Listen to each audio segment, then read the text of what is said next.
Todos tenemos problemas. La mayoría pensamos que tenemos más problemas que los que realmente tenemos y que tenemos más problemas que los demás. Pero pocos, o quizá ninguno, ha tenido jamás los pesares que un hombre llamado Job tuvo. Y en medio de sus problemas, sus dolores, sus dificultades, sus perplejidades, su quebrantado corazón, su consternación, su desconcierto, él hace una declaración increíble que se encuentra en Job, capítulo 13, versículo 15. He aquí, aunque él me matare, en él esperaré. No obstante, defenderé delante de él mis caminos. Todos sabemos que Dios es necesario, que sin Él no existiríamos. Espero que lo sepa. Pero esa realmente no es la mayor pregunta. No solo es Dios necesario, la gran pregunta ¿es Dios suficiente? Y sabemos que Dios da bendiciones, pero debemos también admitir que Dios permite los problemas. Entonces, ¿podemos confiarle en nuestros problemas? ¿Sabe usted lo que el diablo piensa? El diablo piensa que alguien que sirve a Dios sin ningún interés secundario es un tonto. Por favor, retroceda a la primera parte de este libro, Job capítulo 1, los 3 primeros versículos. Versículos del 1 al 3. Hubo en tierra de Uz un varón llamado Job, y era este hombre perfecto y recto, temeroso de Dios y apartado del mal. Y le nacieron 7 hijos y 3 hijas. Su hacienda era 7,000 ovejas, 3,000 camellos, 500 yuntas de bueyes, 500 asnas y muchísimos criados. Ahora escuche algo impresionante. Y era aquel varón más grande que todos los orientales. Él era un varón poderoso. Espiritualmente, él era un gran hombre. Financieramente, él era un gran hombre. Domésticamente, él era un gran hombre. Pero el diablo sospechaba de los motivos de Job. El maligno dijo, un momento, la única razón por la cual Job sirve a Dios es porque Dios ha sido muy bueno con él. Dios lo ha sobornado, Dios lo compró. Adelantémonos por favor al versículo 6. Un día vinieron a presentarse delante de Jehová los hijos de Dios. Ahora mire esto. Entre los cuales vino también Satanás. ¿Sabía que a Satanás en la Biblia se le llama el acusador de nuestros hermanos? Las criaturas angélicas venían a presentarse y entre ellas venía Satanás. Y dijo Jehová a Satanás, de paso le diré que Satanás significa adversario. ¿De dónde vienes? Respondiendo Satanás a Jehová dijo, de rodear la tierra y de andar por ella. De hecho, él todavía lo está haciendo, ¿no es cierto? Y Jehová dijo a Satanás, ¿no has considerado a mi siervo Job, que no hay otro como él en la tierra, varón perfecto y recto, temeroso de Dios y apartado del mal? Ahora preste atención al versículo 9. Respondiendo Satanás a Jehová dijo, ¿acaso teme Job a Dios de balde? Es decir, Dios, ¿no existe alguna intención secundaria por la cual te sirve? Versículo 10. ¿No le has cercado alrededor a él y a su casa y a todo lo que tiene? Al trabajo de sus manos has dado bendición, por tanto, sus bienes han aumentado sobre la tierra. Aquí Satanás lanza un desafío al rostro de Dios concerniente a Job. Pero extiende ahora tu mano y toca todo lo que tiene y verás si no blasfema contra ti en tu misma presencia. Dios, Él realmente no te ama ni se preocupa por ti. Él realmente no confía en ti. Tú simplemente le has comprado, lo has sobornado. Él ni siquiera sabe lo que son los problemas, ya que tú pusiste una cerca a su derredor. Sé que hay una cerca a su alrededor porque he intentado pasarla y tú no me lo permites. Tan solo déjame darle algunos problemas tamaño industrial. Déjame herirlo, ponerlo en tinieblas, causarle pérdida, sufrimiento y dolor. Dios, y te diré cuánto te ama. Él escupirá tu rostro, te maldecirá la cara. Note el versículo 12. Dijo Jehová a Satanás: he aquí todo lo que tiene está en tu mano, solamente no pongas tu mano sobre él. Y salió Satanás de delante de Jehová. Ahora, como veremos, Satanás le causará problemas increíbles a Job. Y al final, después de todos esos problemas, Job dijo: he aquí, aunque él me matare, en él esperaré. El diablo le dijo: Dios, él te ama porque tú has sido tan bueno con él, porque tú le has dado riquezas, porque le has dado hijos, porque has puesto una cerca a su alrededor. Él te ama porque, amigo, esa es la más débil clase de amor. Cuando usted le dice a su esposa: te amo porque eres linda, o cuando ella le dice a su esposo: te amo porque provees para mí, ¿qué pasará si él pierde su trabajo y ella pierde su belleza? Esa clase de amor puede ser amenazante, y esa es la clase de amor que Satanás pensó que Job sentía por Dios. Le amas porque, elimine el porque y desaparece el amor. Déjeme decir algo en forma incidental aquí. Cuando usted expresa amor a su cónyuge, a sus hijos o a cualquier persona que en verdad ama, elimine el condicional porque y diga simplemente: te amo. No porque lo que tienes o por lo que haces, sino por quien eres. Satanás no podía creer que Job amara a Dios por quien Dios era. Debía haber un motivo ulterior. Y es que el mundo es de esa manera. ¿Sabe lo que el mundo dice? Bueno, ese hombre va a la iglesia por razones de negocios. O esa persona está en el ministerio solo para ver qué puede sacar. Y así por el estilo. El diablo está lleno de esa clase de mentiras. Y él no cree que nadie puede amar a Dios simplemente porque ama a Dios. Así que el libro de Job nos mostrará que Dios no solo es necesario, sino que Dios en sí mismo es suficiente como para que le amemos y confiemos en Él en medio de nuestros problemas. Ahora aquí están 3 preguntas que deseo hacerle, y si usted puede responderme sí a estas preguntas, usted tiene el mismo tipo de fe que tenía Job. Pregunta número 1. ¿Puede confiar en Dios cuando usted está sumergido en sufrimiento? ¿Se puede confiar en Dios cuando uno se encuentra sufriendo? Recuerde lo que dijo Job: he aquí, aunque él me matare, en él esperaré. Job sufrió una pérdida increíble. Continuemos con el versículo 13. Estamos en el capítulo 1. Y un día aconteció que sus hijos e hijas comían y bebían vino en casa de su hermano el primogénito, y vino un mensajero a Job y le dijo: estaban arando los bueyes y las asnas paciendo cerca de ellos, y acometieron los sabeos y los tomaron, y mataron a los criados a filo de espada. Solamente escapé yo para darte la noticia.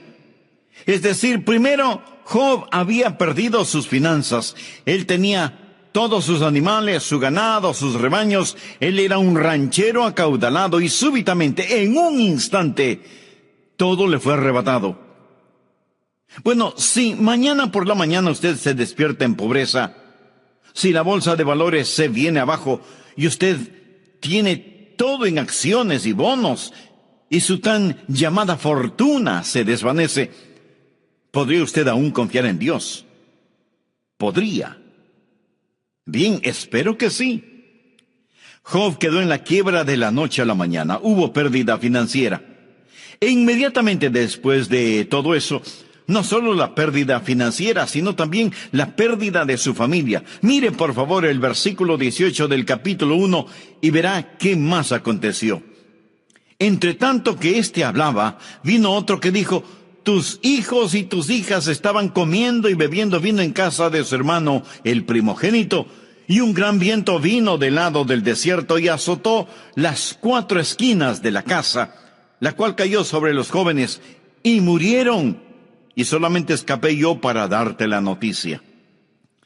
Podríamos decir que fue como si un gran tornado de la mano de Satanás hubiera golpeado la casa donde los hijos de Job estaban y fueron arrebatados a la eternidad. Es decir, la casa completa se desplomó sobre su familia. Job había perdido sus finanzas e inmediatamente después pierde a su familia. Pero el diablo aún no había acabado con él. Job va también a perder su salud. Vaya al capítulo 2 y leamos el versículo 4. Respondiendo Satanás dijo a Jehová: piel por piel, todo lo que el hombre tiene dará por su vida. Pero extiende ahora tu mano y toca su hueso y su carne, y verás si no blasfema contra ti en tu misma presencia. Y Jehová dijo a Satanás: he aquí, él está en tu mano, mas guarda su vida. Y ahora Job está cubierto desde la coronilla de su cabeza hasta la planta de sus pies de grandes úlceras y llagas que han herido su cuerpo con fiebre y dolor. Su cuerpo está absorbido con la infección que erupcionaba en su piel, tanta que Job tomó un fragmento de una olla de barro quebrada para rascarse, y al hacerlo, supuraciones putrefactas salían de las llagas. ¿Puede imaginarse estar cubierto de la cabeza a los pies con furúnculos sangrantes y malolientes? Job había perdido su fortuna, su familia y su salud, pero el diablo aún no había terminado con él. Job tenía 3 amigos que vinieron para consolarle, para hablar con él, pero de consoladores no tenían nada. Quiero que escuche lo que uno de ellos dijo. Busque Job capítulo 4 versículo 7. Elifaz le dice a Job: recapacita ahora. ¿Qué inocente se ha perdido? ¿Y en dónde han sido destruidos los rectos? En otras palabras, Elifaz le dice: Job, viejo picarón, ¿qué es lo que has estado haciendo de malo?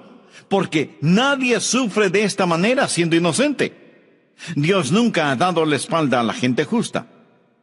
Elifaz asumía que Job tenía un pecado secreto. Si Job hubiera estado haciendo lo bueno, nada de lo que le pasó le hubiera pasado. Perder su fortuna, perder su familia, perder su salud y hasta su reputación. Todos nosotros cuidamos celosamente nuestra reputación, ¿verdad? ¿Qué haría usted si perdiera su reputación? ¿Qué, sin que usted haya hecho nada malo, la gente piense que sí lo hizo? ¿Qué si la gente empieza a criticarle y decir que usted tiene la culpa y usted ni sabe de lo que están hablando? Hay muchas personas que tienen esa filosofía en estos días. A muchas de ellas usted las ve en la televisión transmitiendo un mensaje que dice: si usted está bien con Dios, va a tener riquezas, va a ser acaudalado, tendrá dinero, comodidades, carros hermosos y lujosos, usted lo tendrá todo. De paso, envíenos un generoso donativo. Amigo, esta clase de personas abundan en la televisión, ¿lo ha notado? La idea o filosofía detrás de esto es que la única razón por la cual usted sufre es porque ha hecho algo malo. Así que arregle sus cuentas con Dios y tendrá todo lo que quiere. Déjeme decirle que hay una sola cosa equivocada con esa filosofía. No es cierto. Algunos de los santos más santos de Dios sufrieron tremendas vicisitudes y nunca tuvieron nada. Aquí tenemos al pobre Job, sumido en sufrimiento, total bancarrota, sus hijos muertos debido a un tornado, su cuerpo infectado con una terrible enfermedad, y como si eso fuera poco, sus amigos se preguntan: ¿qué de malo habrá hecho Job? Ahora, en medio de todas esas circunstancias, Job alaba y glorifica a Dios. ¿Puede usted hacer eso? ¿Puede confiar en Dios cuando está sumergido en sufrimiento? No piense que la fe es la forma de evitar el sufrimiento. Vayamos por un momento al libro de Hebreos capítulo 11. En este capítulo, Dios da una lista de los héroes de la fe, aquellas personas que hicieron cosas increíbles por fe. Y tenemos breves destellos de sus victorias. Los versículos del 32 al 35 dicen: ¿Y qué más digo? Porque el tiempo me faltaría contando de Gedeón, de Barak, de Sansón, de Jefté, de David, así como de Samuel y los profetas, que por fe conquistaron reinos, hicieron justicia, alcanzaron promesas, taparon bocas de leones, apagaron fuegos impetuosos, evitaron filo de espada, sacaron fuerzas de debilidad, se hicieron fuertes en batalla, pusieron en fuga ejércitos extranjeros, las mujeres recibieron sus muertos mediante resurrección. Si solo leyera eso, yo me enlistaría de inmediato. Si eso es la fe cristiana, póngame en esa lista. Si parece que todo es solo miel y nada de hiel, pero espere un minuto. Desde el versículo 36 hay un cambio. Otros, y subraye esa palabra, experimentaron vituperios y azotes, y a más de esto, prisiones y cárceles. Fueron apedreados, aserrados, puestos a prueba, muertos a filo de espada. Anduvieron de acá para allá cubiertos de pieles de ovejas y de cabras, pobres, angustiados, maltratados, de los cuales el mundo no era digno, errando por los desiertos, por los montes, por las cuevas y por las cavernas de la tierra. En este punto a lo mejor usted pregunta, ¿pero qué hicieron de malo? La respuesta está en el versículo 39. Y todos estos, aunque alcanzaron buen testimonio mediante la fe, tenían un buen testimonio, y no habían hecho absolutamente nada malo. Y pensamos en aquellos que lograron escapar y los que pudieron soportar. Les fue dada la fe para escapar, fe para soportar. Unos fueron puestos en libertad, otros encontraron la muerte. ¿Tiene usted la fe para ser liberado? Pues me alegro por usted. Tiene la suficiente fe como para morir. Qué pregunta, ¿verdad? ¿Qué es lo que estoy tratando de decir? Sencillamente esto: usted puede tener fe y calamidad al mismo tiempo. Tener fe no significa que usted va a salir bien librado siempre. Fe no es recibir de Dios lo que usted quiere. Fe es aceptar lo que Dios le da. Entonces la pregunta es, ¿puede confiar en Dios cuando usted está sumergido en sufrimientos? Entre quienes me escuchan, tal vez hay algunos que están confinados en sus casas debido a alguna enfermedad. Podrían decir como Job, he aquí, aunque él me matare, en él esperaré. Si usted puede decirlo, tapará la boca al diablo.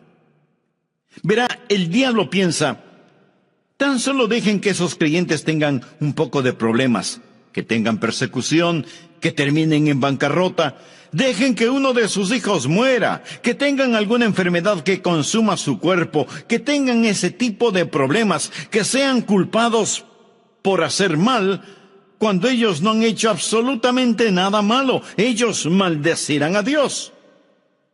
Pero Job aseguró, yo no voy a maldecir a Dios, yo voy a alabarle. Job expresó, Jehová dio y Jehová quitó. Sea el nombre de Jehová bendito. Amigo, quiero que veamos lo siguiente. Mire lo que dice Job en medio de tan trágicos pesares. Leamos en el capítulo 1, versículo 20. Entonces Job se levantó y rasgó su manto y rasuró su cabeza y se postró en tierra y adoró y dijo, desnudo salí del vientre de mi madre y desnudo volveré allá. Jehová dio y Jehová quitó, sea el nombre de Jehová bendito. Ahora, observe esto. En todo esto no pecó Job, ni atribuyó a Dios despropósito alguno. ¿Ha notado que cuando las personas no pueden culpar a otros por los problemas y dificultades que están pasando, le echan la culpa a Dios? Dice la Biblia que Job no atribuyó a Dios despropósito alguno. En otras palabras, no le culpó a Dios por sus calamidades, más bien alabó el nombre de Dios. Amigo, ¿ha aprendido a alabar el nombre de Dios cuando está en problemas? Cuando está en dificultades, se siente protegido por los poderosos brazos de Dios. Amigas, amigos, gracias por estar en nuestra sintonía y como siempre, sean bienvenidos a nuestro programa. el amor que vale.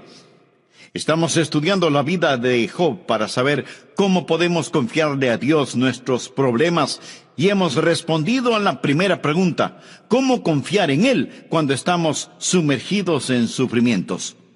Pregunta número 2. ¿Puede confiar en Dios cuando sus amigos le abandonan? Bien, es una cosa el estar sumergido en sufrimiento, pero ¿qué cuando sufrimos y no hay nadie a nuestro lado que sufra con nosotros? No hay nadie a quien le importemos. Bueno, Job tenía 3 amigos, 3 consoladores, mas ¿qué tipo de consoladores eran ellos?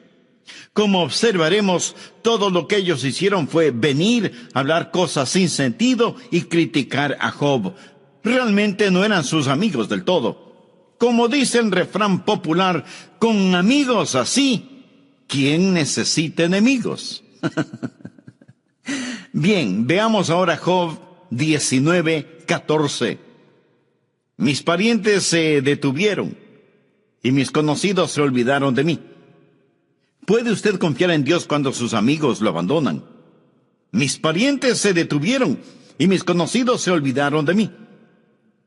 Agradezco a Dios por los amigos. Ellos son maravillosos. Pero ¿qué pasa cuando sus amigos no comprenden, cuando usted está en dificultades y nadie parece entenderle? Y a propósito, los amigos de Job no podían entenderle porque ni ellos ni Job sabían qué estaba ocurriendo. Job estaba en completa oscuridad, y así estaban sus amigos. Y tal vez peor que estar sufriendo físicamente es tener amigos que lo abandonen a uno. Quizá no haya mayor dolor que ese. Anote al margen Salmo 41, verso 9. Aún el hombre de mi paz en quien yo confiaba, el que de mi pan comía, alzó contra mí el calcañar. Esa fue una profecía de lo que Judas Iscariote haría al Señor Jesucristo. Salmo 55, versos del 12 al 14. Porque no me afrentó un enemigo, lo cual habría soportado.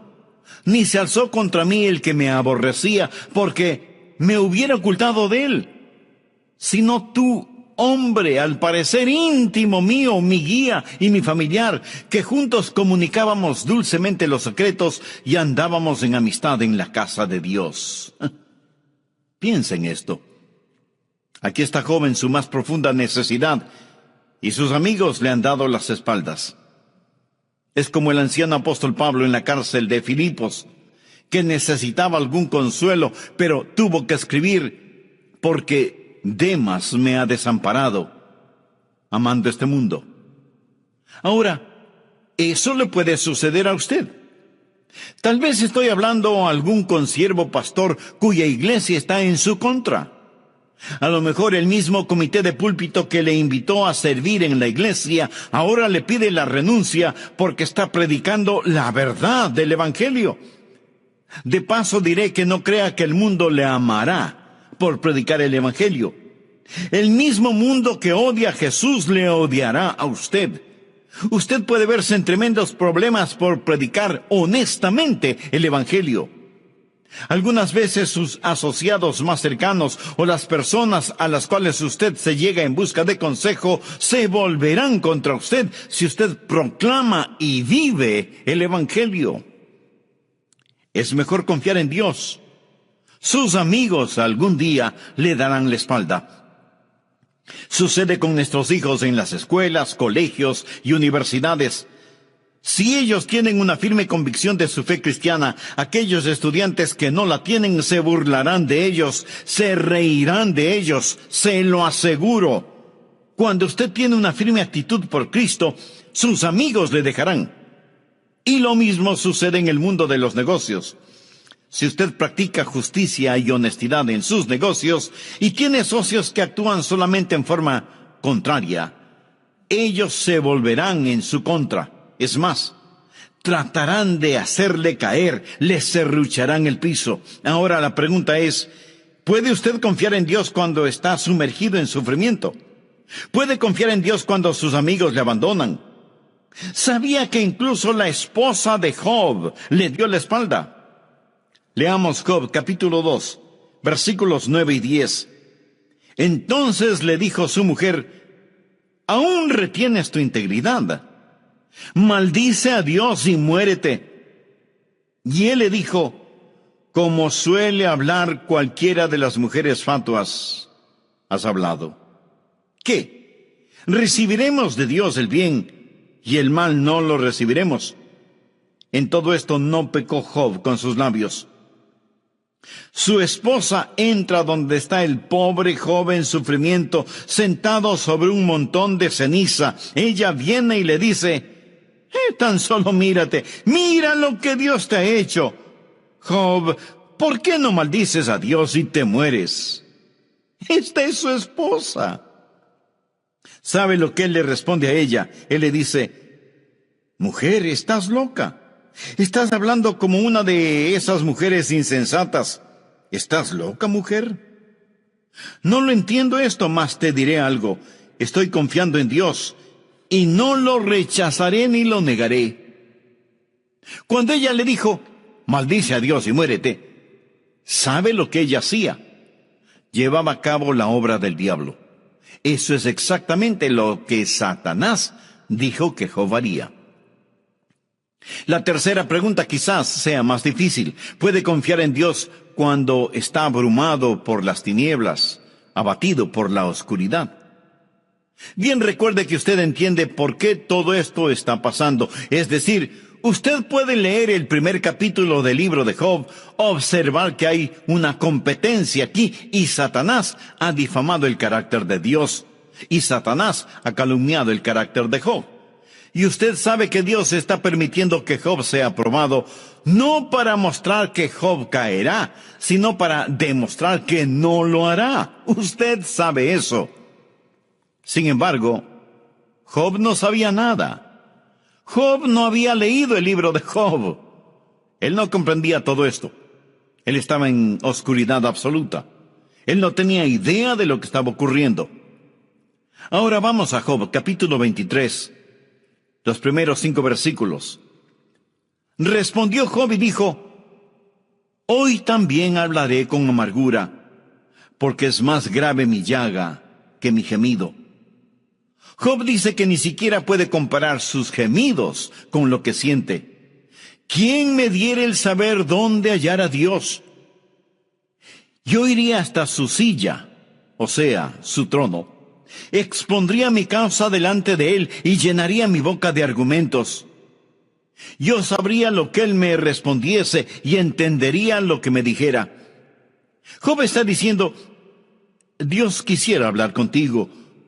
Tengo algunas preguntas que hacerte. Preguntas que me molestan interiormente. Dios, me debes algunas respuestas. ¿Qué es lo que está pasando? Leamos los versículos 8 y 9. He aquí, yo iré al oriente, y no lo hallaré, y al occidente, y no lo percibiré. Si muestra su poder al norte, yo no lo veré. Al sur se esconderá, y no le veré. El anciano Job no pudo ver a Dios, es decir, en lo más profundo del sufrimiento, tal vez Dios esté ahí, pero no está. Parece que no está en ninguna parte. Job exclama: Dios, ¿dónde estás? No entiendo lo que está pasando y me gustaría hablar contigo. Quiero saber, dime por qué. Si usted está en tinieblas ahora mismo y está diciendo: Dios, me debes algunas respuestas, busque el capítulo 50 de Isaías. Aquí el profeta tiene una gran pregunta, versos 10 y 11. ¿Quién hay entre vosotros que teme a Jehová y oye la voz de su siervo? El que anda en tinieblas y carece de luz, confíe en el nombre de Jehová y apóyese en su Dios. He aquí que todos vosotros encendéis fuego y os rodeáis de teas. Andad a la luz de vuestro fuego y de las teas que encendisteis. De mi mano os vendrá esto. En dolor seréis sepultados. El temer a Dios es bueno. El obedecer a Dios es bueno. Pero, ¿cuál es la siguiente cosa? El que anda en tinieblas. Y usted dirá: un momento, pastor, eso no parece encajar aquí. Una persona que teme a Dios y obedece a Dios y sin embargo anda en tinieblas y carece de luz, eso no cuadra, pastor. Bien, ¿qué dice Dios que hay que hacer? Confíe en el nombre de Jehová y apóyese en su Dios. ¿Sabe lo que significa apoyarse en Dios? Significa descansar totalmente en Él. ¿Qué hace usted cuando está en tinieblas? Miremos nuevamente el versículo 11. He aquí que todos vosotros encendéis fuego y os rodeáis de teas. Andad a la luz de vuestro fuego y de las teas que encendisteis. De mi mano os vendrá esto. En dolor seréis sepultados. ¿Qué es lo que está diciendo? Cuando esté en oscuridad, no encienda su propio fuego, no encienda su propia luz. Usted puede estar sirviendo a Dios, temiendo a Dios, obedeciendo a Dios, y sin embargo vendrá la oscuridad. ¿Qué es oscuridad? Oscuridad es sencillamente la ausencia de luz. La única forma de que haya oscuridad es eliminando la luz. ¿Quién es la luz? Dios es la luz. Y algunas veces Dios puede irse lejos y dejar a sus siervos en oscuridad. Si usted lee las biografías notables de cristianos, casi todos ellos hablan de algo que identifican como la noche oscura del alma. Habacuc fue uno de esos. Él vio cosas que no pudo entender. Dijo, Dios, ¿cómo puedes hacerme eso? ¿Por qué lo estás haciendo? Dios, no lo comprendo. Juan el Bautista, de quien Jesús dijo, entre los nacidos de mujeres no hay mayor profeta que Juan el Bautista, fue puesto en prisión por Herodes y estando en las tinieblas de la cárcel, él no entendía qué estaba sucediendo. Fue un gran profeta, experimentó tales tinieblas que mandó a sus compañeros a que preguntaran a Jesús si en verdad él era el Mesías o debían esperar por alguien más.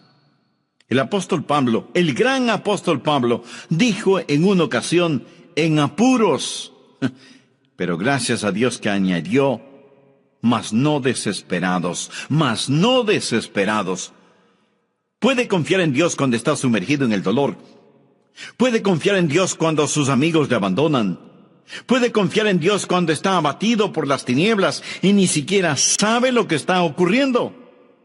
Tal vez si supiera por qué está sufriendo y por qué le abandonaron, entonces quizás podría enfrentar la situación. Bien, si usted puede, dejará al diablo callado. Permítame llegar a la conclusión. Dios finalmente le contesta a Job, al menos le habla a Job, pero no contesta una de las preguntas de Job. Por favor, lea el capítulo 38 de Job. En Dios le enseñó a Job tres cosas. La primera, Dios le enseñó a Job acerca de su soberanía. Capítulo 38, versículos del 1 al 7. Entonces respondió Jehová a Job desde un torbellino y dijo, ¿quién es ese que oscurece el consejo con palabras sin sabiduría? Ahora, ciñe como varón tus lomos. Yo te preguntaré y tú me contestarás. ¿Dónde estabas tú cuando yo fundaba la tierra? Házmelo saber si tienes inteligencia. ¿Quién ordenó sus medidas, si lo sabes? ¿O quién extendió sobre ella cordel? ¿Sobre qué están fundadas sus bases? ¿O quién puso su piedra angular cuando alababan todas las estrellas del alba y se regocijaban todos los hijos de Dios? Job, siéntate. Quiero preguntarte algo, hijo. ¿Dónde estabas cuando yo hice todo? Job, cuando creé el universo, cuando puse este mundo en órbita en el espacio, cuando lo diseñé todo, ¿estabas tú allí? ¿Entiendes, Job? Amigos, los científicos de hoy están tratando de descubrir lo mismo con su telescopio Hubble y aún no lo han descubierto. Job no lo descubrió y usted tampoco lo descubrirá. Hay ciertas cosas que nadie, absolutamente nadie, podrá descubrir porque son de conocimiento exclusivo de Dios. ¿No es cierto? Lo que Dios le está preguntando a Job es: Job, cuando yo hice todo esto, pedí tu consejo. Fuiste mi instructor. Mira, Job, tengo derecho a hacer como deseo. Y en tus problemas es mejor que aprendas de la soberanía de Dios. La segunda, Job aprendió de la suficiencia de Dios. Cuando Job finalmente ve a Dios, lo ve en forma totalmente diferente. En Job capítulo 42, versículos 5 y 6, él dice una gran declaración en el libro de Job: de oídas te había oído, mas ahora mis ojos te ven. El tiempo cuando estará más cerca de Dios y cuando usted le amará y apreciará más es cuando usted está sumergido en sufrimiento, abandonado por sus amigos y abrumado por la oscuridad. Solamente Dios es necesario en tiempos así. Dios será suficiente. Y finalmente Job aprendió no solo de la soberanía de Dios y de la suficiencia de Dios, sino que también aprendió de la compasión de Dios. El libro concluye de esta manera. Job capítulo 42, versículos del 10 al 13. Y quitó Jehová la aflicción de Job cuando él hubo orado por sus amigos. Él también puede quitar su aflicción, amigo. Y aumentó al doble todas las cosas que habían sido de Job. Y vinieron a él todos sus hermanos y todas sus hermanas, y todos los que antes le habían conocido, y comieron con él pan en su casa, y se condolieron de él, y le consolaron de todo aquel mal que Jehová había traído sobre él, y cada uno de ellos le dio una pieza de dinero y un anillo de oro. Y bendijo Jehová el postrer estado de Job más que el primero, porque tuvo 14,000 ovejas, esto es el doble, 6,000 camellos, el doble otra vez, 1,000 yuntas de bueyes, 2 veces más, y 1,000 asnas, el doble. Pero mire esto, y tuvo 7 hijos y 3 hijas. Mas espere un momento, ¿por qué no le dio Dios a Job 14 hijos y 6 hijas? Job recibió el doble de todo lo demás. Le diré el por qué. Él nunca perdió a sus hijos y a sus hijas. Tan solo se fueron al cielo. Yo tengo un bebecito en el cielo. No lo he perdido, sé dónde está. Alguien le expresó al gran Vance Havner: siento mucho que haya perdido a su esposa. Y él respondió: no la he perdido, sé dónde está. La muerte puede ocultar, mas no puede dividir. Ellos están al otro lado con Cristo. Ellos están con Él y Él con nosotros. Amigo, escúcheme. El hombre nacido de mujer está hastiado de sinsabores. Gracias a Dios por sus bendiciones. Él bendijo a Job. Dios se complace en la prosperidad de sus siervos, mas es mejor que usted tenga la fe de Job y diga: aunque me matare, en él esperaré. Hay una canción que me gusta mucho y dice así: cuando las respuestas no son suficientes, allí está Jesús. Allí está Jesús. Tarde o temprano usted tendrá que tener la fe de Job. Usted dirá: Jehová dio, Jehová quitó, sea el nombre de Jehová bendito. Bien, tal vez usted diga: no creo que quiera ser creyente si voy a tener toda esta clase de dificultades. Mi amigo, tendrá problemas de todos modos. Hombre nacido de mujer está hastiado de sinsabores. Somos nosotros los que tenemos la respuesta en el Señor Jesucristo. Amén. ¿Sabía usted que la salvación es un regalo de la gracia y misericordia de Dios? Usted no puede hacer nada para ganarla, excepto traer sus pecados delante de Dios, arrepentirse, pedir perdón y tener a Cristo en su corazón. Si usted se llega a Él con arrepentimiento y fe, Él le salvará. La Biblia dice: estas cosas os he escrito a vosotros que creéis en el nombre del Hijo de Dios, para que sepáis que tenéis vida eterna y para que creáis en el nombre del Hijo de Dios. Usted puede saberlo hoy mismo recibiendo a Cristo. ¿Le gustaría decir una oración al respecto?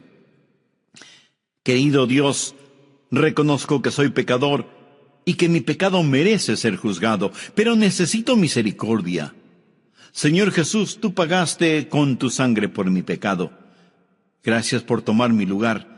Me arrepiento de mis pecados y te recibo en mi corazón como mi Salvador y mi Señor. No pido ninguna señal o alguna sensación emocional. Me aferro a tu palabra y con todo mi corazón confío en ti.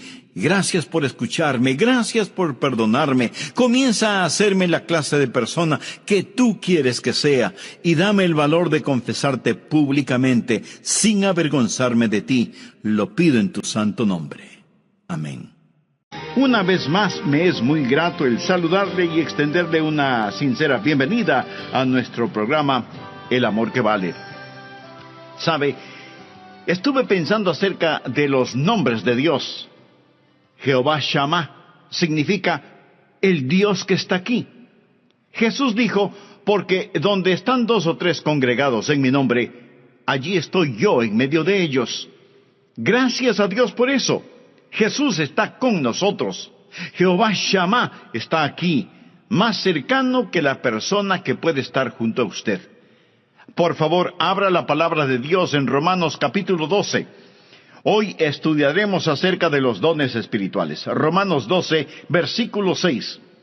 De manera que teniendo diferentes dones, él está hablando acerca de los diferentes dones. Usted tiene un don, yo tengo otro. Tenemos dones diferentes. Nadie tiene todos los dones. Todos tenemos por lo menos un don. Usted es un hijo dotado. Un don espiritual no es un talento natural, pues un don es una habilidad sobrenatural. Puede ir entrelazado con un talento natural, pero va más allá.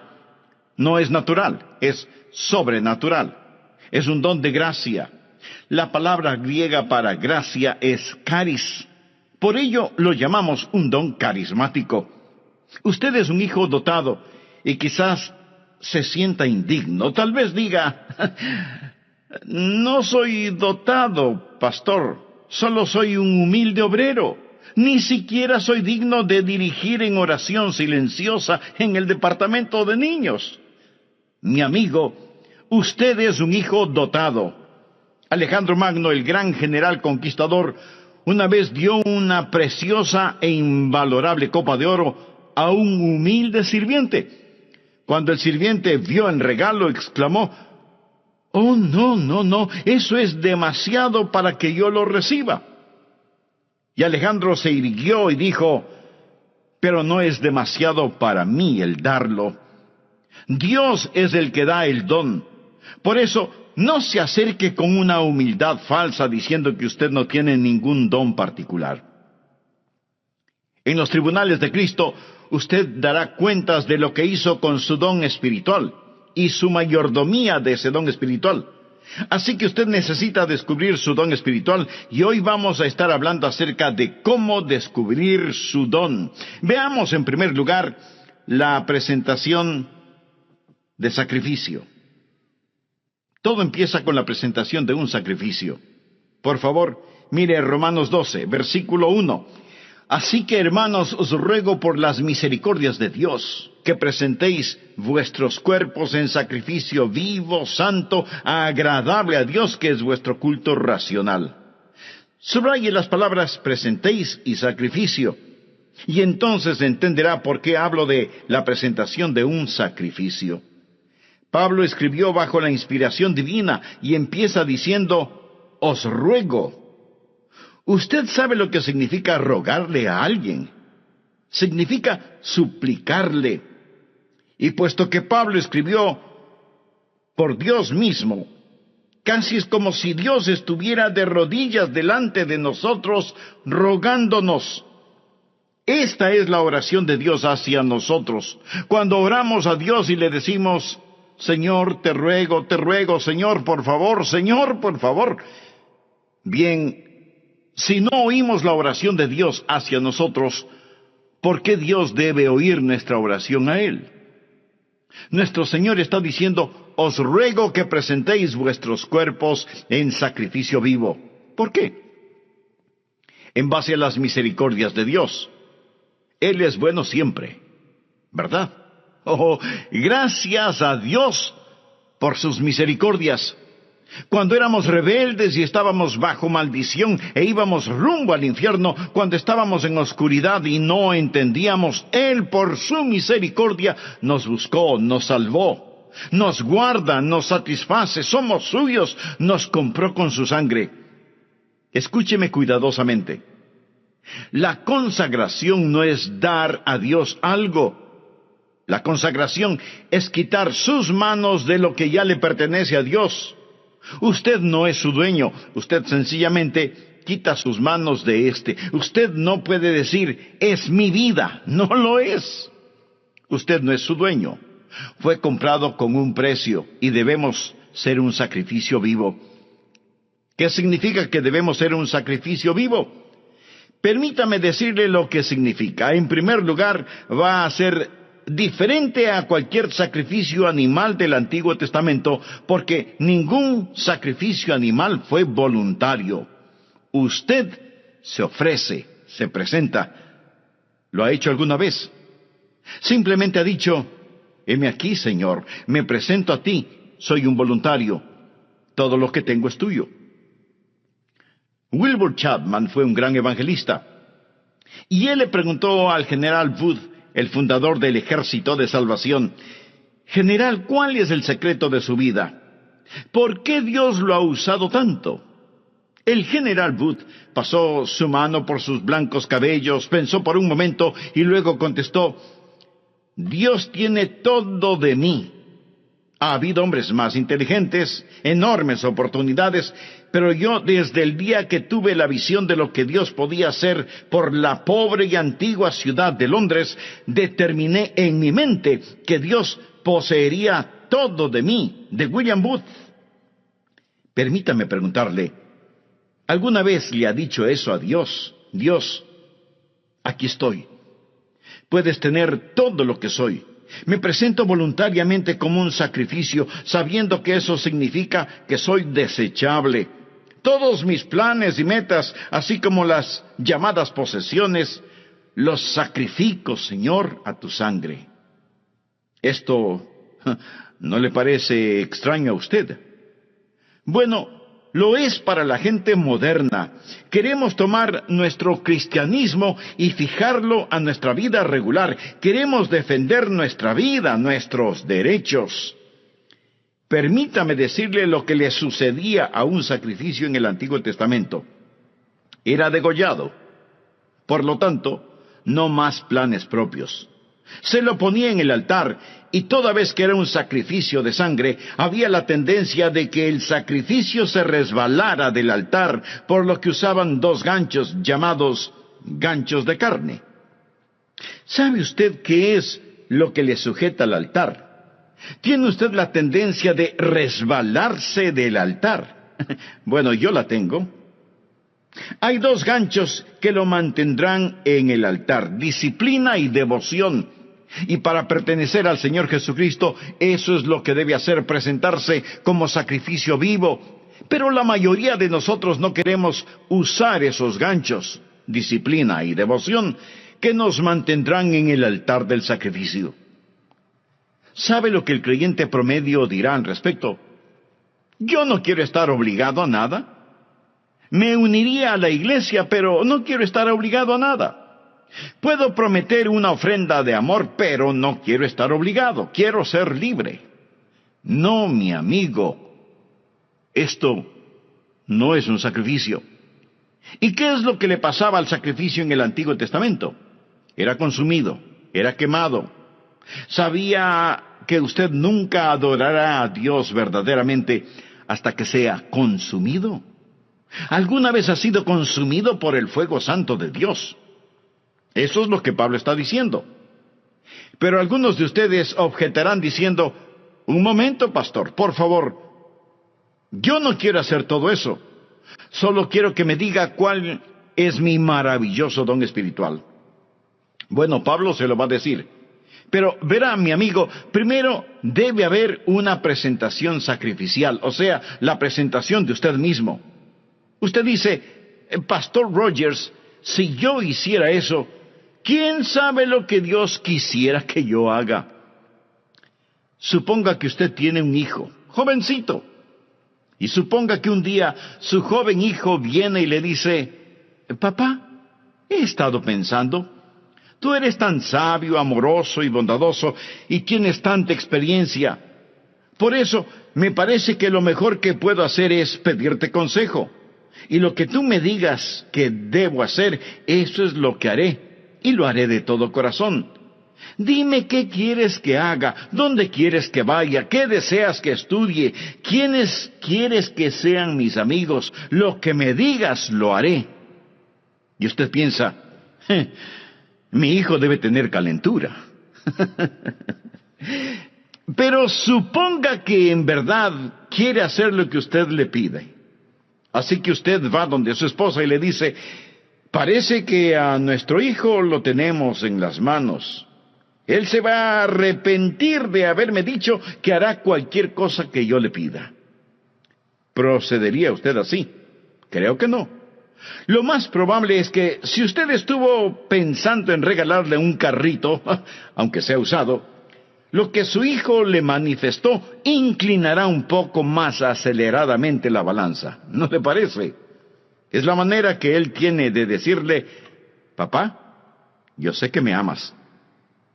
Usted se presenta a sí mismo como sacrificio vivo y comprobará cuál sea la buena voluntad de Dios, agradable y perfecta. No tenga miedo de entregarse a Él, ni de decir: heme aquí, Señor, me entrego totalmente a ti. Ese es el primer principio, la presentación de un sacrificio. El segundo principio es: habrá una transformación espiritual. Después de la presentación viene la transformación. Mire por favor el versículo 2. No os conforméis, es decir, no se dejen amoldar a este siglo, sino transformaos por medio de la renovación de vuestro entendimiento, para que comprobéis cuál sea la buena voluntad de Dios, agradable y perfecta. Una transformación. La palabra transformación aquí es una traducción de la palabra griega metamorfo. ¿Qué palabra le recuerda? Metamorfosis. Y esta es la transformación. Usted pasará por una metamorfosis.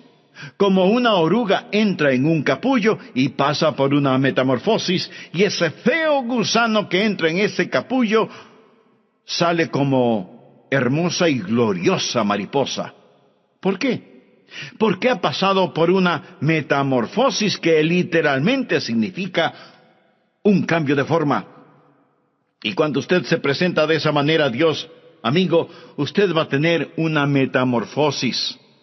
La palabra describe literalmente lo que pasa cuando la naturaleza interna sale a la superficie. ¿Cuál es la naturaleza interna de esa oruga? Es una mariposa. ¿Sabía que esta es la palabra que se usó cuando Jesús fue transformado en el monte de la transfiguración? ¿Recuerda la historia? Él subió a esa montaña con Pedro, Santiago y Juan, y allí la Biblia dice que él fue transformado, transfigurado. Es exactamente la misma palabra que se usa aquí. Por ello se le llama el monte de la transfiguración. Jesús pasó por una metamorfosis. ¿Recuerda lo que dije? ¿Qué es una metamorfosis? Es cuando la naturaleza interna sale a la superficie. ¿Cuál es la naturaleza interna de Jesús? Gloria.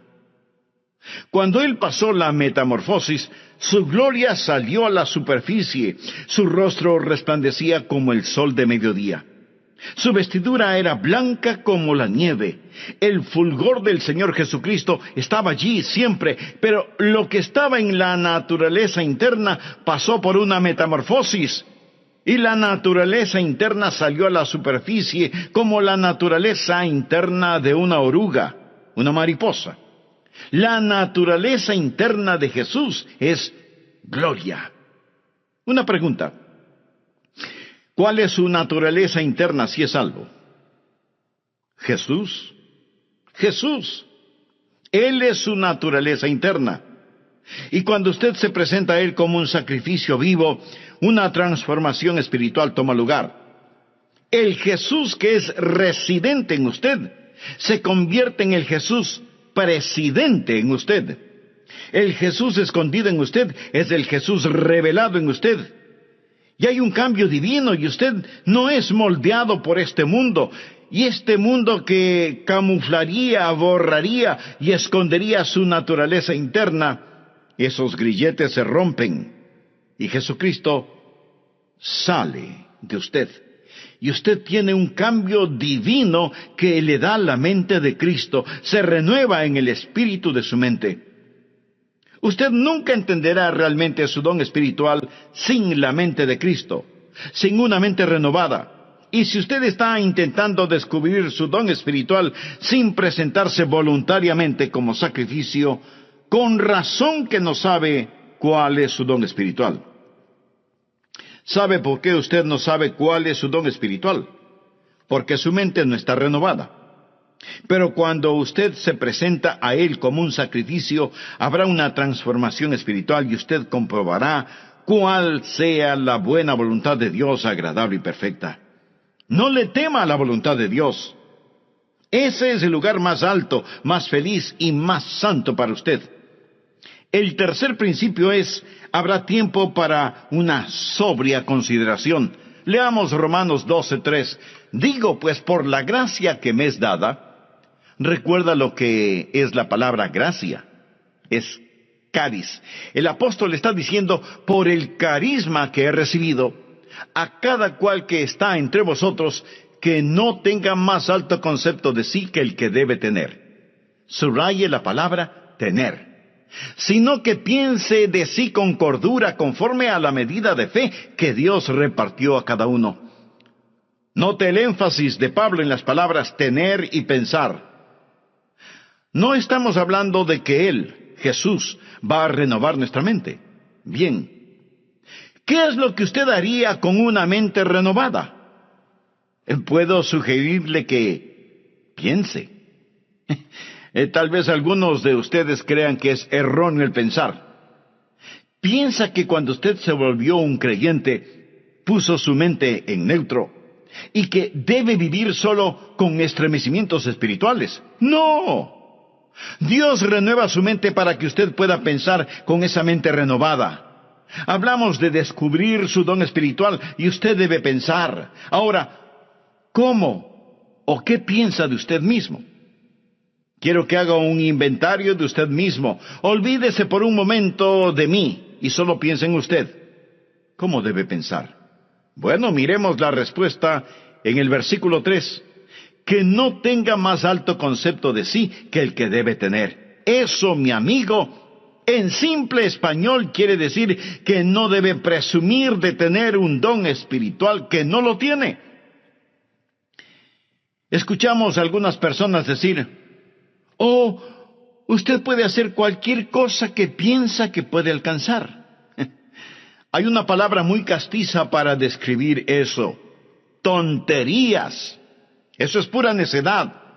Les dicen a los jóvenes, cualquier cosa que quieran hacer, la pueden hacer. Muy bien.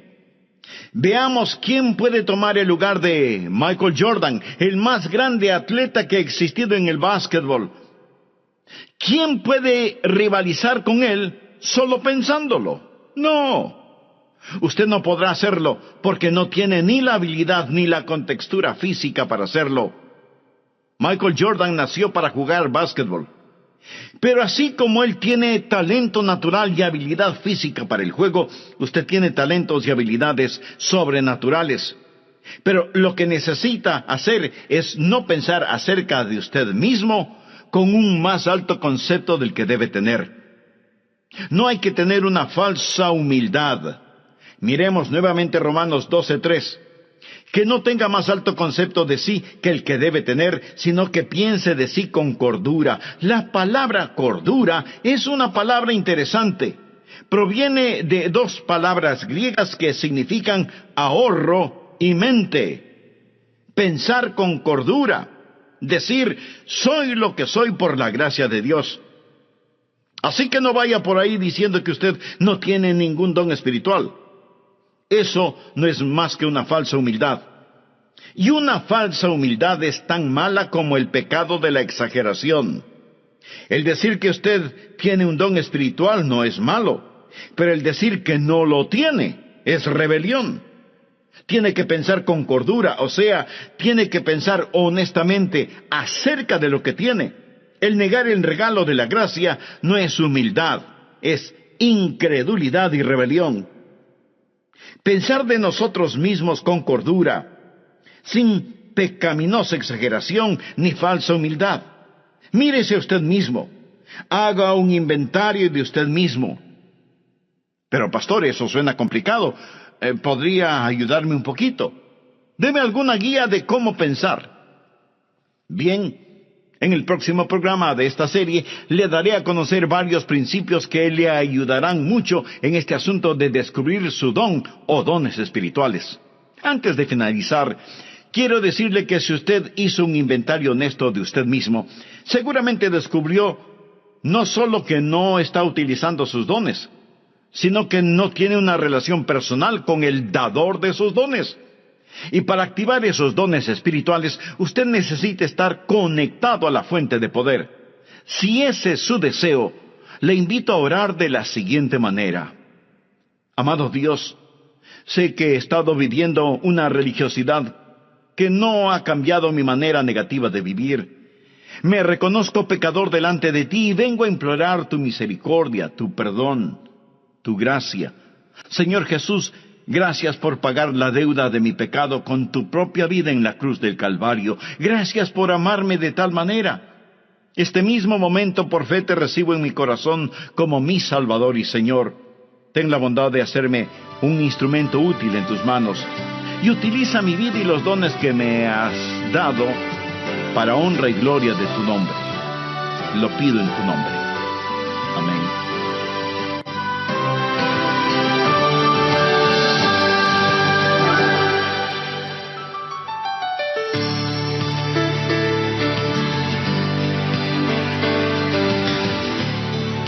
Suponga que su hijo tiene una extraordinaria habilidad para la escultura, pero usted lo presiona para que sea un abogado.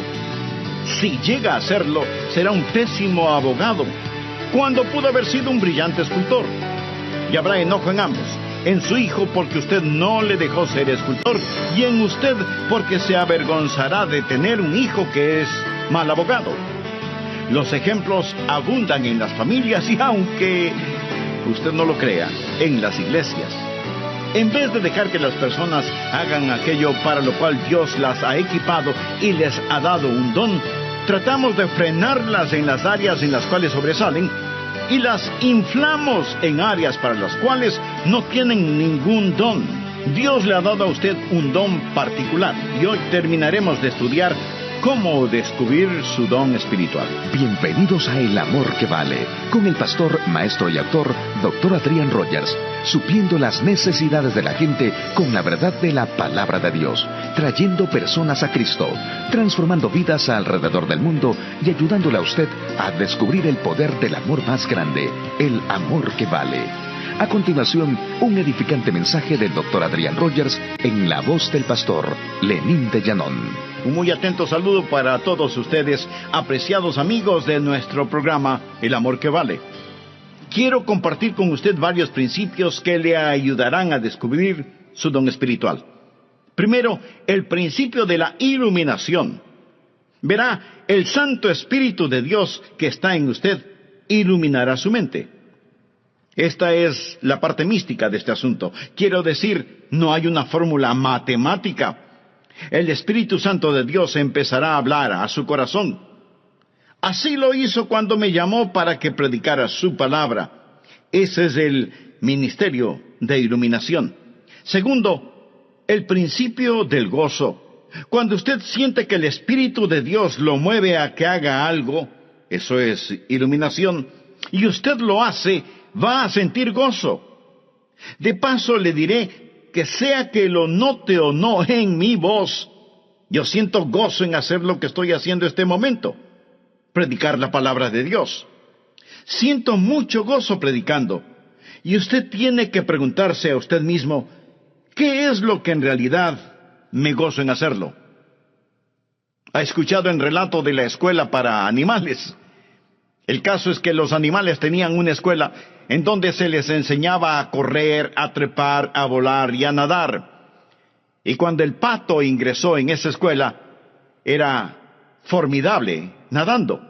Volando no era tan bueno, y era muy malo para trepar y correr. Así que como era muy bueno nadando, no le dieron clases de natación, y más bien lo pusieron en la pista atlética para que corriera y corriera y corriera. Después de un tiempo, se volvió pésimo nadando, y su correr no mejoró. El águila también entró a la escuela, y era fantástico verle ascendiendo y alcanzando la copa de los árboles, pero dijeron que no lo estaba haciendo en la forma correcta. Así que le llamaron la atención por eso y le ordenaron que recibiera lecciones de natación. Al águila no le gustó recibir esas lecciones y se volvió rebelde, por lo que le expulsaron de la escuela. Luego vino a la escuela el conejo, quien era increíble corriendo. De hecho, le encantaba correr, pero no era tan bueno en el resto de cosas. Era malo nadando y no le gustaban las clases de natación. Tampoco le gustaba el trepar a los árboles, y después de unos días, el pobre conejo tuvo un ataque de nervios. Luego vino la tortuga. Uno debe sentir pena por la tortuga. No podía correr, no podía nadar, no podía volar, no podía trepar, y los animales dijeron: ¿qué de bueno puede hacer la tortuga? Así que le quitaron su caparazón para que fuera un poco más rápida caminando, hasta cuando un caballo la pisó. Y ese fue el final de la pobre tortuga. Al fin de cuentas, la escuela para animales fue un completo fracaso. Usted dirá: pero eso es ridículo. Mi amigo, eso es exactamente lo que estamos tratando de hacer en las iglesias en nuestros días. En vez de dejar que las personas hagan aquello para lo cual Dios les ha equipado y les ha otorgado un don, tratamos de frenarlas en las áreas en las cuales son fuertes y de inflarlas en algunas áreas para las cuales no tienen ningún don. Dios le ha dado a usted un don particular y va a descubrir que recibirá iluminación sobre su don espiritual y experimentará gozo al utilizar su don. Tercero, el principio del ánimo. Usted encontrará a otras personas animándole en su don espiritual. ¿Por qué? Porque ellos son bendecidos por su don. Fue maravilloso para mí cuando era un jovencito en la iglesia y yo rendí mi vida para hacer lo que el Señor Jesús quisiera que yo haga. Escribí en un pedazo de papel: aquí estoy, Señor, para lo que tú quieras que yo haga. Y ellos me pidieron que fuera el pastor para la semana juvenil. ¿Se puede imaginar eso? Yo no era un buen estudiante. Inteligente, pero no era un buen estudiante. Ni siquiera recuerdo si llevaba libros a la casa para estudiar. Y si algo no lo entendía durante las clases, pues fingía haberlo entendido. Y así pasaba con calificaciones promedio. La última cosa que se me hubiera ocurrido pensar era que me pidieran predicar durante la semana juvenil, y ahí estaba yo, petrificado. Pero prediqué. Y la gente después vino a decirme: me bendijo lo que dijiste. Estuvo bueno. Debes predicar otra vez. Al principio pensé que me lo decían por pura cortesía. Seguramente no dije nada bueno, pero continuaron felicitándome, y eso me gustó.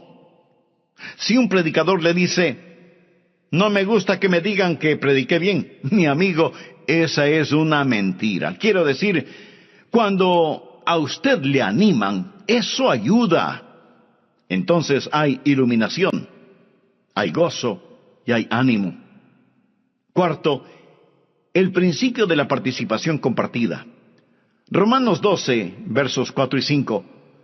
Porque de la manera que en un cuerpo tenemos muchos miembros, pero no todos los miembros tienen la misma función. Eso es, no todos hacen el mismo trabajo. Así nosotros, siendo muchos, somos un cuerpo en Cristo, y todos miembros los unos de los otros.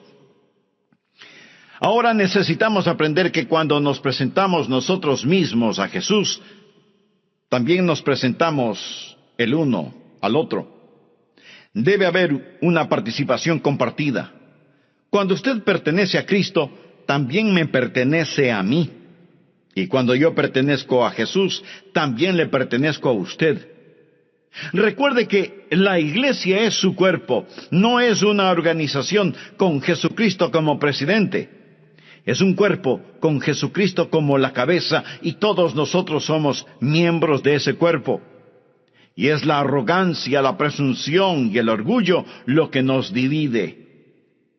Es el Espíritu Santo de Dios el que nos une. Así, cuando descubrimos nuestro don, debe haber una participación compartida. Ahora, los dones de todos no son tan obvios. Quiero decir, usted está escuchando por medio de mi voz lo que tengo en mi mente, no lo que tengo en mi hígado. ¿No es cierto? Usted no está pensando, el hígado del pastor está funcionando bien este momento. No. Pero déjeme decirle que si mi hígado no estuviera funcionando bien, yo no estaría predicando en este programa. Verá, en cada iglesia cristiana evangélica hay miembros que hacen distintos trabajos, personas a las cuales ni siquiera las vemos, pero ellas tienen una participación compartida. Y cada don ha sido dado para perfeccionar el cuerpo de Cristo. Y si usted no está haciendo lo que debe, si usted es un miembro de la iglesia que no está cumpliendo el propósito para el cual Dios le ha puesto en la iglesia, usted está haciendo daño y es peligroso para el cuerpo, quien quiera que usted sea. Cuando era pastor de la iglesia, a veces me preguntaban, ¿cuántos miembros activos hay en su iglesia, pastor? Mi amigo, todos son activos. Algunos destruyen y otros construyen, pero todos son activos. Dios le puso a usted en su cuerpo como Él quiso, y debe haber participación compartida. Nadie tiene todos los dones, cada uno tiene por lo menos un don, y somos dependientes los unos de los otros. Dios nos hizo diferentes a fin de poder hacernos uno. Quinto, el principio de la activación específica. Por favor, leamos Romanos 12, versículos del 6 al 9. Ahora el apóstol llega a un tipo de por lo tanto. Él está hablando de todas estas cosas que van antes de lo siguiente. Usted sabe, nosotros nos presentamos a Él y Él renueva nuestra mente y entonces nos encontramos a nosotros mismos operando en el cuerpo. Ahora Él dice, de manera que teniendo diferentes dones según la gracia que nos es dada, o sea, según el carisma que nos es dado, si el de profecía, úsese conforme a la medida de la fe, o si de servicio, en servir, o el que enseña en la enseñanza, el que exhorta en la exhortación, el que reparte con liberalidad, el que preside con solicitud, el que hace misericordia con alegría. Aquí él menciona 7 dones y dice, pónganse las pilas, estén activos. ¿Usted quiere saber cuál es su don? Bien, simplemente escoja uno que piensa puede ser su don y póngase a trabajar. Es difícil dirigir a un buque que no se mueve. No se siente simplemente allí. Usted va a descubrir su don cuando esté ocupado. Él dice, profecía. Úsese conforme a la medida de la fe. Es decir, usted puede tener no mucha fe, pero la tiene conforme a la medida de fe que Dios repartió a cada uno. Tome lo que tiene y póngalo a trabajar. Leamos una vez más rápidamente estos 7 dones. Veamos si puede detectar el suyo. 7 dones aquí mismo. Primera de Corintios capítulo 12 menciona más dones, pero aquí en Romanos 12, primeramente habla acerca de la profecía en el versículo 6. ¿Lo ve usted? Mírelo, bien. ¿Qué es profecía? El don de profecía es declarar la verdad. Si usted tiene el don de profecía, se encontrará, por ejemplo, sirviendo en el ministerio de las prisiones, trabajo misionero. Se verá quizás enseñando una clase, pero usted se va a encontrar enseñando. Usted va a tener un deseo de poner persuasión y será persuasivo. Y usted moverá a las personas a la acción. Y luego menciona en el versículo 7, servicio. Esa es otra palabra para el ministerio. Y usted va a encontrarse, si ese es su don, haciendo lo que tantas personas hacen tras bambalinas en las iglesias. Y eso es satisfacer necesidades espirituales de una manera práctica. Es trabajo dentro de la iglesia, en actividades de acuerdo al don que tiene. Ayer asistí a un programa de actividades. 2 de mis nietos estaban jugando baloncesto. Allí se fue todo el día sábado. Pero fui a estos juegos de baloncesto y me bendijo tanto ver a esos entrenadores allí, ver a esas personas que trabajan para que estos niños desarrollen carácter. La escuela dominical es el aula, el programa de actividades es el laboratorio donde pone la enseñanza en práctica, y qué cosa tan maravillosa es cuando cada uno cumple con su don de servicio. Y luego menciona el don de enseñar. Mire el versículo 7. Si usted tiene este don, deseará clarificar la verdad. Es decir, usted tendrá un deseo de investigar las cosas y validar la verdad que es presentada. Y tendrá una mente interrogatoria y será usado en la escuela dominical y será usado en las organizaciones misioneras, en estudios bíblicos en los hogares, escuelas vacacionales y así por el estilo.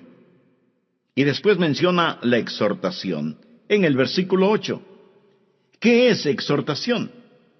Es el deseo de estimular a las personas en su fe, para exhortarlas a amar mejor a Jesús. Y si usted tiene ese don, va a disfrutar la consejería personal.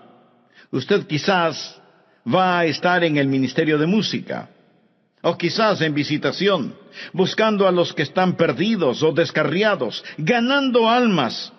El ministerio de motivación. Eso es exhortación.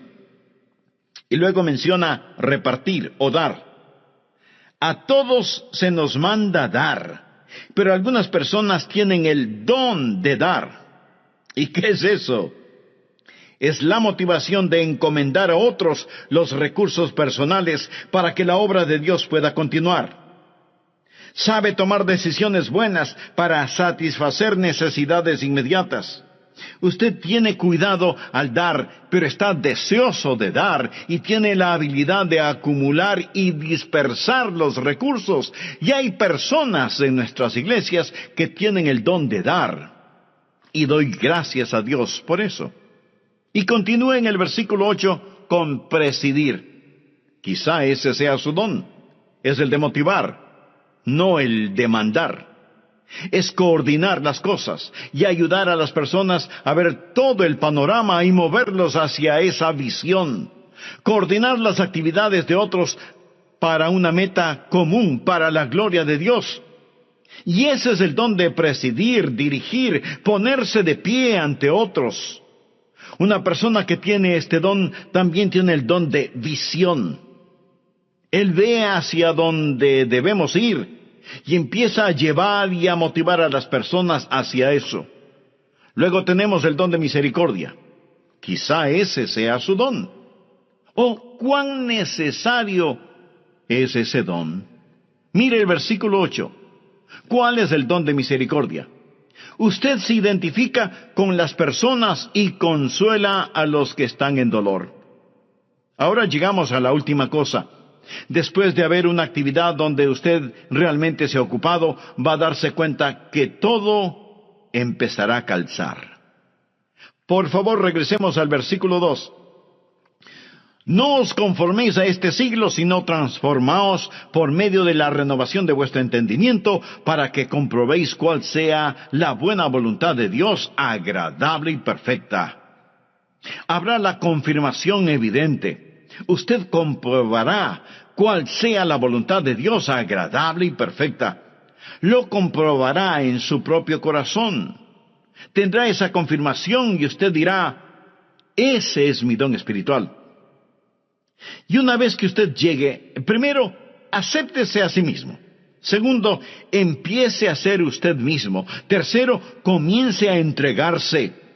Y cuando usted se acepte, sea usted mismo y se dé a sí mismo amigo, entonces será bendecido, Dios se glorifica y la iglesia se fortalece. ¿Qué pasaría, amigo, si los creyentes en las iglesias cristianas, es decir, todos nosotros, dejáramos de ser calentadores de bancas? Porque muchos lo son, calentadores de bancas. ¿Qué pasaría si usted se presenta como sacrificio vivo y tuviera una transformación espiritual? Y luego hace una consideración solemne. Señor, ¿qué quieres que yo haga? ¿Sabe cuál es el problema con muchos de nosotros? Los ganchos de carne. No queremos estar atados. Usted dice, bueno, deje que otro lo haga. Cuando estuve en Londres fui a ver las joyas de la corona.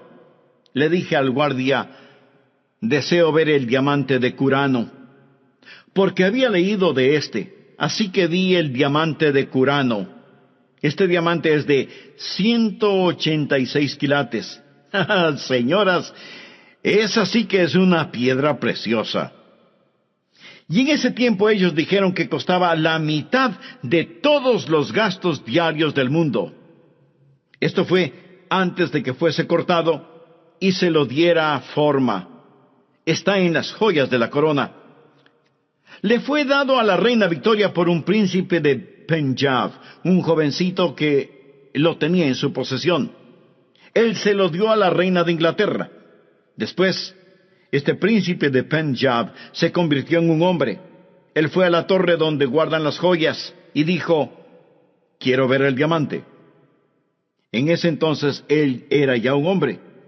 Lo había regalado cuando era un niño. Ellos se preguntaron, ¿qué querrá? ¿Querrá que se lo devuelvan? ¿Va a pedir que se lo regresen? Y sacaron ese diamante porque él fue el que lo obsequió. Él dijo, podrían ponerlo en mis manos. Y ellos pensaron, oh no, pero lo pusieron en sus manos. Y entonces él se volvió y dijo a la reina que estaba allí, cuando era un niño le di esto, pero tenía la mente de un niño. No entendía completamente todo lo que estaba haciendo. Ahora, como un hombre, entendiendo más el valor total de este diamante, una vez más quiero regalárselo. Cuando oí eso, dije, Señor, tú sabes, cuando era un niño, di mi corazón a Jesús, y ahora soy un hombre. Yo no entendía todo lo que estaba haciendo, mas fue de corazón. Pero una vez más, quiero darte mi vida. ¿No se siente así a veces? Señor, por tus misericordias, me presento como un sacrificio vivo. Y cuando lo hace, ese es el primer paso para descubrir su don espiritual. Quiero que lo haga. Estará tan feliz de haberlo hecho. Hay otros de ustedes que no son salvos. Usted no puede presentarse hasta que no se presente como un pecador que necesita ser salvo y diga, Señor Jesús, tú moriste para salvarme y prometes salvarme. Me entrego a ti y sálvame. Hemos estado hablando de cómo descubrir su don espiritual, pero a lo mejor hay otro descubrimiento que usted necesita hacer, y es en recibir la vida eterna. Descubrir su destino, descubrir a Cristo como Salvador y Señor en forma personal. Él le ama con un amor infinito y hoy extiende hacia usted su mano de misericordia, gracia y perdón. Dios quiere salvarle. Usted no tiene que persuadir a Dios para que le salve. Ore conmigo de la siguiente manera. Señor Jesús, ven a mi corazón, perdona mis pecados, límpiame. Sálvame. Señor Jesús, confío en ti y ayúdame a descubrir el don espiritual que tú mismo me diste para servirte total y completamente. En tu santo nombre lo pido.